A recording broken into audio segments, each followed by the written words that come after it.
আমি আগে পুড়িয়ে নিচ্ছি কিভাবে। এদিকটা হয়ে গেছে, এবার এই দিকটা আমি পুড়িয়ে নেব। পুড়িয়ে কিভাবে পেঁয়াজটা দিয়ে দিলাম, কাজু দিয়ে, আদা রসুনটা দিয়ে, 1 চামচ হলুদ, 1 চামচ লঙ্কা, 1.5 চামচ জিরের গুঁড়ো, হলুদ গুঁড়ো 1.5 চামচ করে কষে এটা ঠান্ডা হলে আলমগজটা দিয়ে দিলাম। ঠান্ডা হয়ে গেছে, আমি মিক্সিতে ঢেলে তেজপাতা, বড় এলাচ, লঙ্কা, শুকনো লঙ্কা তাকে বেটে নিয়েছি, সেটা দিয়ে দিলাম।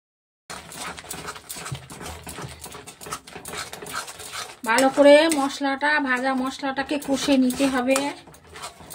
একটু তেল বেরিয়ে গেলে যে টমেটোগুলো আমি পুড়িয়েছিলাম সেটা দিয়ে দেব।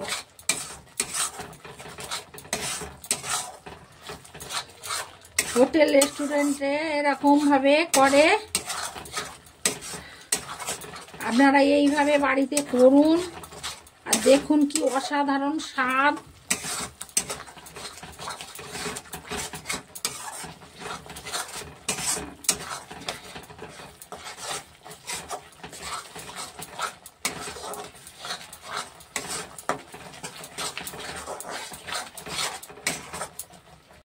টমেটোটা বেটে নিয়েছি, দিয়ে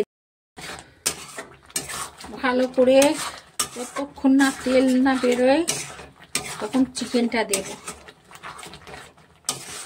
সমস্ত মশলাগুলো আমি ভালো করে আগে ভেজে নিয়েছি, নিয়ে সেটা ঠান্ডা হয়েছে, তারপর এটা মিক্সিতে ভালো করে বেটে নিয়েছি মিহি করে। মশলাটা ভালো করে দিয়ে কড়াই দিয়ে ভালো করে নেড়ে মিক্সিতে বেটে দিয়ে দিলাম। ছেড়ে দিয়েছি, আমি চিকেনগুলো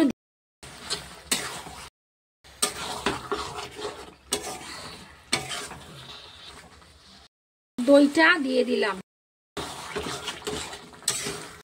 দিয়ে গেছে, আমি অল্প একটু জল দিয়ে দিলাম, পাতাটা দিয়ে দিলাম, মশলার গুঁড়োটা, চামচে ঘি দিয়ে দিলাম। এইভাবে বাড়িতে করুন। ভালো লাগলে চ্যানেলটাকে লাইক সাবস্ক্রাইব করবেন। মাংসটা আমার হয়ে গেছে, ভালো লাগলে চ্যানেলটাকে লাইক সাবস্ক্রাইব করবেন। এইভাবে আপনারা করুন, রেস্টুরেন্ট এবং হোটেলের মতো এইভাবে ওরা করে, দেখুন আপনারা এইভাবে আপনারা করবেন।